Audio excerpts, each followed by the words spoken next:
Sorry about that, guys. Since we're recording on the cell phone, I got a call or a message that recording stops for some stupid reason. And since we don't have a computer yet, we can't edit for shit. So, I guess this is going to be a two-parter, and just with the final thoughts on the whole Spider-Man controversy. Where did we leave off? I recall you were talking about the YouTuber's theory about what's going to happen with Spider-Man next. Yeah, okay, yeah. So, I was looking at the review before this, because I don't like to overstep on other people's thoughts. So, but it is something that I thought it was good mentioning that Dark Avenger, when he did his review, of course, he agreed that Spider-Man's going to come back. Peter Parker's going to come back into his body. But he thought that what was going to happen is that Dr. Octopus would kind of feel that this was going on, and then he would sabotage Peter Parker's life. That he would, get Peter Parker fired from Verizon, and that he would outcast Spider-Man because Dr. Octopus would be so brutal that people would be like, oh, what's going on with Spider-Man? He's a menace, and everyone would be after him, the cops and the mayor and everything.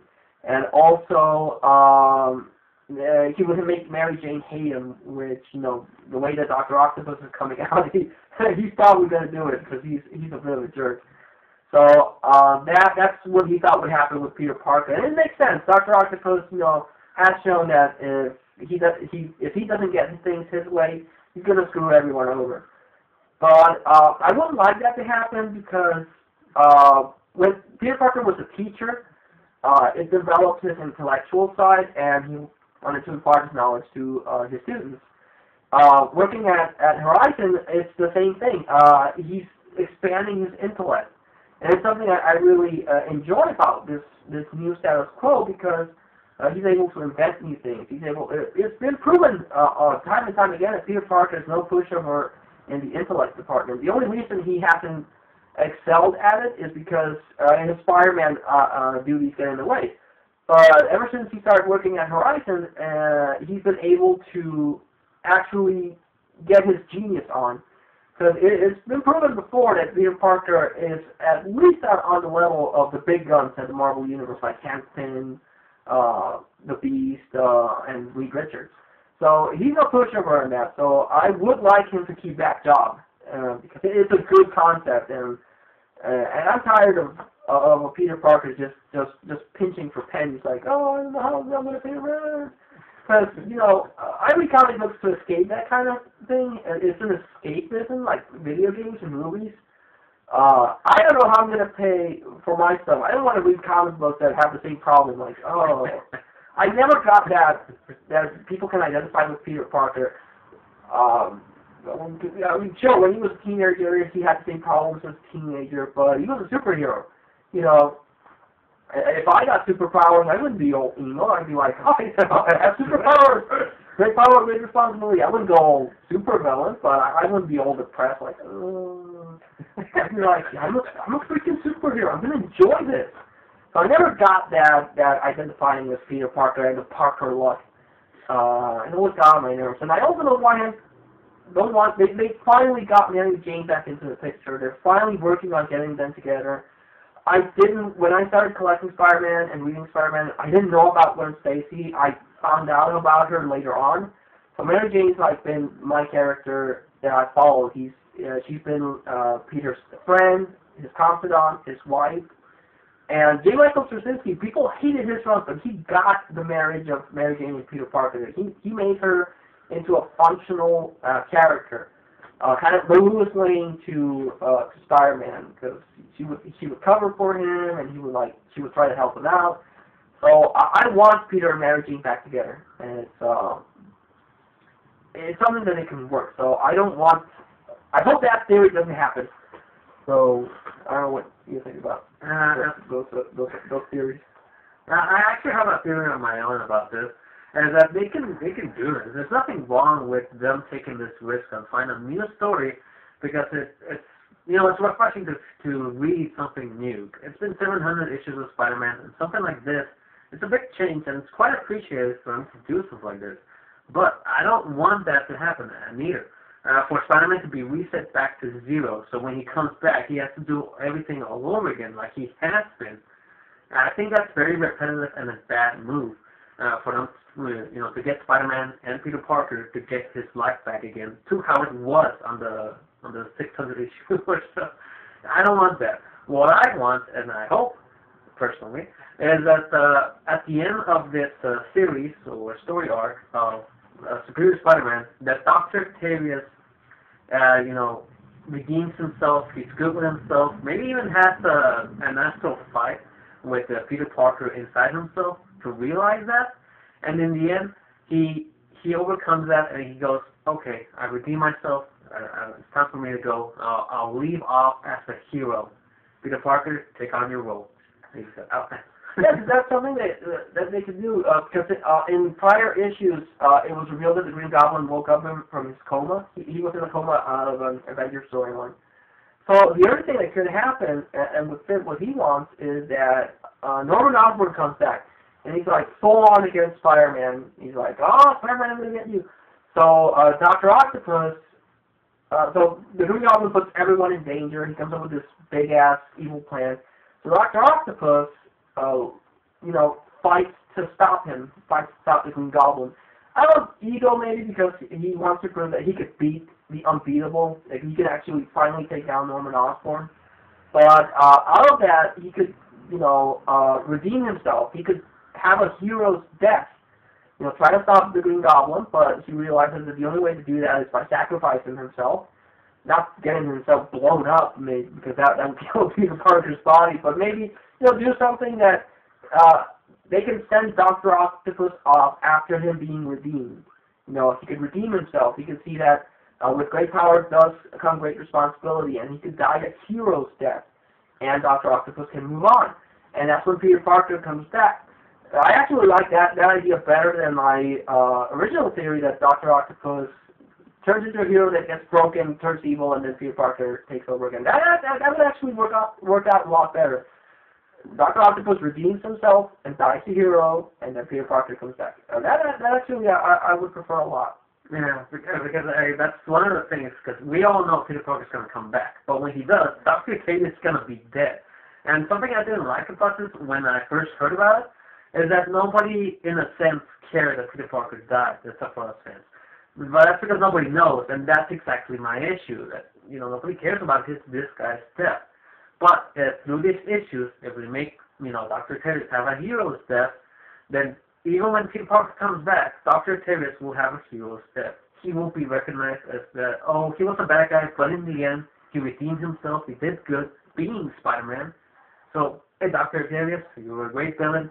Thank you for everything. Have a good life. Yeah, that would actually work out better, too, I think. But again, it all depends on Dan Slott and what Marvel editorial is going to let him do. Because Marvel has this really bad history of screwing around with storylines. At least they used to. I don't know if that's still the case, but yeah, they mess up really bad. And I don't know if things are worse now at Disney but Marvel. But I'm really surprised they went ahead with this risk, and they were willing to take the risk on replacing Peter Parker. But again, I guess we'll have to see. Like I said, my indigo light goes out to Dan Slott. I respect what he tried to do. Again, only he knows what his final plan is going to be. But again, he tried to shake things up. I hope he tried to shake things up because creatively he wanted to do something new with Peter Parker. And it's not it does not sound an order from Marvel that's like, oh, we have to create controversy and tell you number ones. Kill Peter Parker. And he's like, oh, God. So I hope that's not the case. So I don't hate Dan Slott. I like what he's done. I like his work prior to this. So just out of respect for Dan Slott and, I hope he doesn't, some crazy fan doesn't do anything to him because I've heard and read online that some people really, he's made some blood enemies out of this whole thing. But again, my indigo light of compassion goes out to Dan Slott. I hope he is able to finalize and realize his ideas and that no one interferes. Not the pressure from the fans, not the pressure from Marvel editorial or Disney, but he's able to conclude his storyline the way he wants it. He wants to conclude it. So that's my hope for this. Whatever happens, I'm still going to collect Spider-Man. I'm a fan of the character. Even if right now he's Dr. Octopus, I'm excited about what they could do. I just hope they stop making Dr. Octopus into this giant asshole. Because that I don't like that. I don't like that. The end of 700 ended in a positive note, and they're just like, oh yeah, Dr. Octopus is an asshole. Well, he's going to be this jerk to everyone. That I don't like. That I do not like. But I hope everything concludes, and I'll stick, after this thing ends, I'll still stick with Spider-Man. Or they decide to go like, let Spider-Man have a good run. Let's kill everyone off. Let's be done with Spider-Man and retire the character. That would be also very interesting. That would be insane, though. It's like taking Superman out of the DC universe. It already happened. Really? With the whole New 52 thing, Superman is not Superman. He still has a name and the costume, but I don't know who the hell he is. Oh. So it's not the same thing because they butchered Superman. I still collect Superman, but he's not the same character. We don't have to get into. I hope not. I like Spider-Man too much for all just to kick him out. Spider-Man is literally Marvel's colors, like a flag. Why ruin him? Yeah, I think he's out of all the characters the Marvel universe has.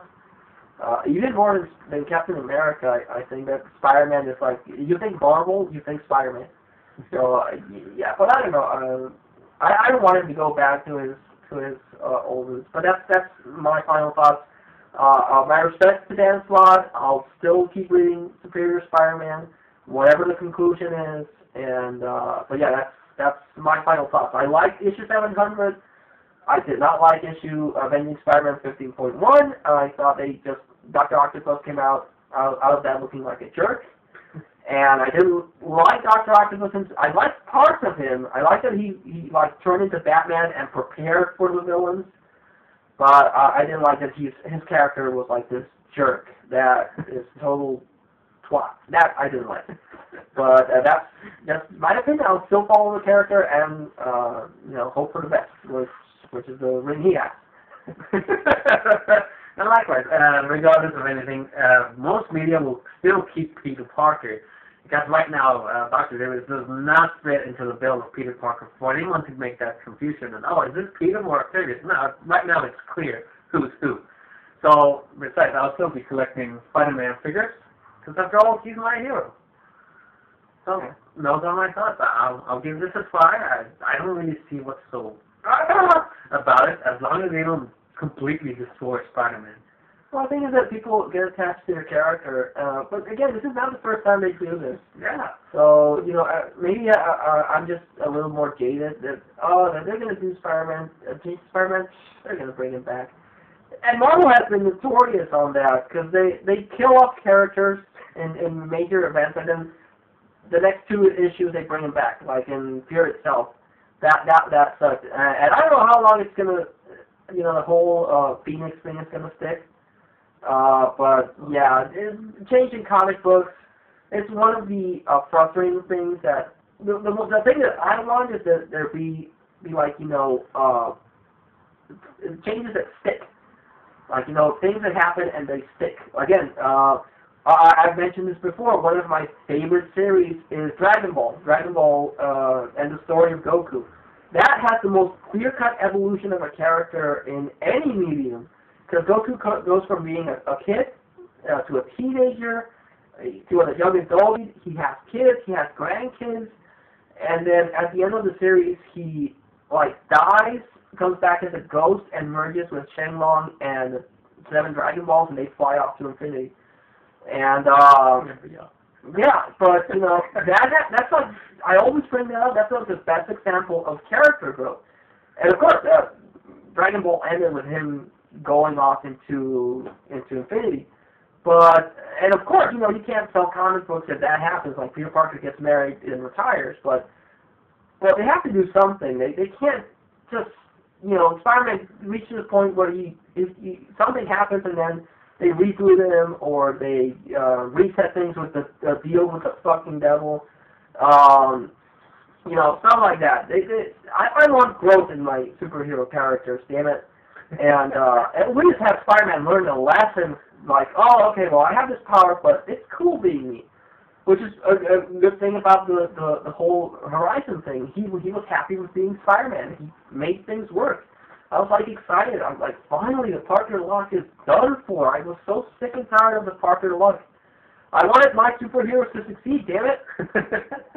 And so that's what I hope. I hope there's when he comes back, I hope there's an evolution of the character. Like, you know, he's like, oh, I was this close to losing everything. I gotta step up my game. That's what I hope for. A good weapon. Yeah. Yeah, and just for crying out loud, Peter Parker doesn't even have life insurance. Like, if he dies, you know, he leaves nothing behind, and just stupid. But yeah, this was the crossovers between Vargas XX78 and DYC. It's a DYC because people get the wrong idea with the other number.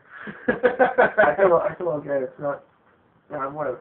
So this is my brother DYC, and just giving our thoughts on the whole Spider-Man thing. A little late. But again, I wanted this. This was a topic that hit close to home for me and for him, so I think it merited a crossover. You'll probably see this video on his channel and my channel. So if you have a chance, check out his stuff. Because of the computer problems, he hasn't been able to upload anything as much as. I'll let him borrow my cell phone, and so he can keep up his video feeds. But yeah, check out his stuff. This guy's a fiend in Marvel vs. Capcom, in Ultimate Marvel vs. Capcom 3. This guy will mess you up. Seriously, he does some insane things with Spider-Man and Doctor Doom, Deadpool, and I've seen him wipe the floor with a lot of people. So check out his stuff. He has a lot of really cool stuff, and everyone that knows me will know what my deal is. So again, this is Vargas XX78 signing off, and until I see you all again, take care, and give out your... Oh, no. Until I meet again, take care and have fun playing. Oh, wait. Hey, guys.